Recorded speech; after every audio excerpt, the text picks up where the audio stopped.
By the end of this short lesson, you'll be able to explain the answers to the following questions to your friends. Why are acid reflux medications one of the fastest growing groups of medications in the U.S.? Why is it that Americans have the highest calcium consumption in the world, yet poor bone health? How can a diet soda with 0 calories make you gain weight? Here's the second thing that'll change your life. Are you ready? Every food or beverage is alkaline, acidic, or somewhere in between. Alkalinity and acidity are measured in terms of pH, which stands for potential of hydrogen. This is a pH scale. It ranges from 0, the most acidic, to 14, the most alkaline. For example, let's consider the following pH values. Your stomach acid is 1. Diet soda is 2.5. Coffee 3. Water 7. Your blood ranges from 7.35 to 7.45. Seawater is 8.5 and baking soda is 12. Ideally, human blood should be slightly alkaline, between 7.35 and 7.45 on the pH scale. Your body won't allow your pH to become imbalanced. If it did, you would die. Your body has built-in mechanisms such as respiration, perspiration, urination, and mineral depletion, which keep it in balance. The trouble begins when your body has to work overtime to maintain balance. An imbalance is primarily due to the overconsumption of acid-forming foods and beverages, as well as unhealthy stress. We consume considerably more acid-forming than alkaline-forming foods and beverages. We consume too much coffee, caffeine, soda pop, beer, alcohol, processed foods, fried food, high fructose corn syrup, sugar, artificial sweeteners, and animal proteins, just to name a few. In addition to our unhealthy food and beverage choices, we live in a world that keeps speeding up, potentially leading to high levels of unhealthy stress, which also increases acidity. Foods and beverages run the gamut of the pH scale. There are a few general rules. Animal products are for the most part acidic.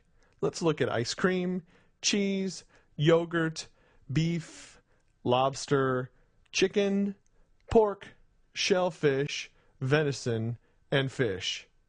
Vegetables and fruits are primarily alkaline. Let's look at snow peas, spinach, tomatoes, lettuce, squash, potatoes, cabbage, broccoli, asparagus, and sweet potatoes. And fruits, let's look at oranges, bananas, grapes, cherries, grapefruit, mangoes, raspberries, watermelons, lemons, and limes. I know you're thinking we got this wrong. Lemons and limes are acidic, right? Well, the classification of whether a food or beverage is acidic or alkaline is based on the effect it has on the body after digestion. For example, lemons are extremely acidic in their undigested form. However, their end product after digestion is more alkaline, making lemons alkaline forming in the body.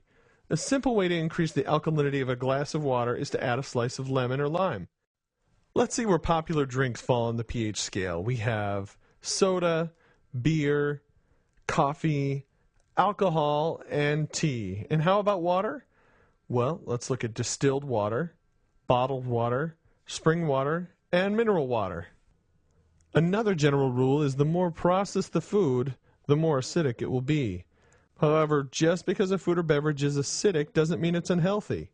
Blueberries and walnuts are both acid-forming foods, but they have tremendous health benefits. It's more important to pay attention to the overall trend. Remember when we said Americans eat a diet rich in acidic foods? Let's examine some typical American meals. How about a burger, french fries, and a soda? Or a steak, baked potato, and glass of wine? Or what about fried chicken, baked beans, corn, and a beer? Or the all-American picnic of a hot dog, potato chips, and a salad, chip, soda. These meals force your body into an acidic state. So let's bring this all together. What happens when your diet is too acidic? As previously mentioned, your body is constantly putting mechanisms in place to maintain a balanced pH. When your body has to work overtime to maintain balance, the trouble begins. As the blood becomes too acidic, less than 7.3 or so, mechanisms kick in to bring the blood pH back to about 7.4. The breathing rate increases to remove carbonic acid by exhaling carbon dioxide. The kidneys increase the acidity of the urine. Minerals begin to be leached out of the body, and the blood pH is quickly back to normal. Here's the kicker. To compensate for an acid-forming diet and high levels of stress, the body uses alkaline-forming minerals such as calcium, magnesium, iodine, potassium, and sodium. Well, that's good, right? What's the problem? The problem is that by eating diets rich in acidic foods, Americans are forcing their bodies to use these precious minerals to achieve balance. Let's take a look at some health problems related to an acid-forming diet and high levels of stress. One of the fastest growing categories of medications in the U.S. are medications that relieve acid reflux. These medications relieve the discomfort, but are they truly fixing the problem? Ask yourself, why do I have acid reflux in the first place? Acid reflux medications are simply introducing alkaline-forming compounds in your body to counteract an acid-forming diet. This program has helped many people completely do away with acid reflux medications simply by improving the quality of foods and beverages they consume. The U.S. has one of the highest calcium intakes in the world, but still has poor bone health when compared to other countries. Why? If we're consuming enough calcium to keep our bones healthy, what's the problem? An acid-forming diet forces your body to leach alkaline-forming minerals, such as calcium, to neutralize the pH of your blood. One of the major culprits is the overconsumption of acidic beverages, such as soda, coffee, energy drinks, and alcohol. And what is the #1 source of calories in America? Soda pop. The average American drinks over 46 gallons per year. Many people might say, "It's okay, I drink diet soda." We've heard of people having maybe 3 or 4 or even up to 10 diet sodas a day. Why not? They're 0 calories, right? What if the very thing that you thought helps keep weight off actually put weight on? How? Diet sodas, as well as regular sodas, contain phosphoric acid.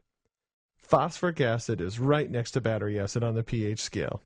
Constantly flooding the body with an acidic beverage, as we now know, results in the leaching of many minerals.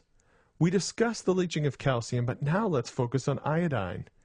Iodine helps support the health of the thyroid gland. Without iodine, the thyroid cannot work properly. One of the main functions of the thyroid is to regulate the body's metabolism. If you have an underproducing thyroid, your metabolism can become sluggish and weight gain can follow. And that's how a drink with 0 calories can cause you to gain weight. So tell me, how do I balance my body's pH? It's simple. 2 things: R&R and proper diet.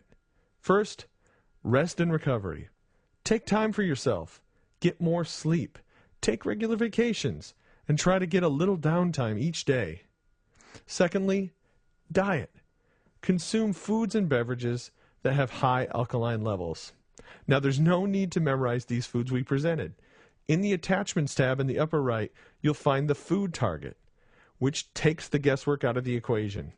The food target ranks foods from poor in the outer circle to best in the inner circle. One of the main considerations in developing the food target was the effect the food has on your pH. If you're curious, you can monitor your pH on a regular basis by the use of litmus strips. These may be purchased at most health food stores or pharmacies and measure the pH of your saliva or urine. On a side note, the pH of your saliva and urine should fall between 6.8 and 7.2.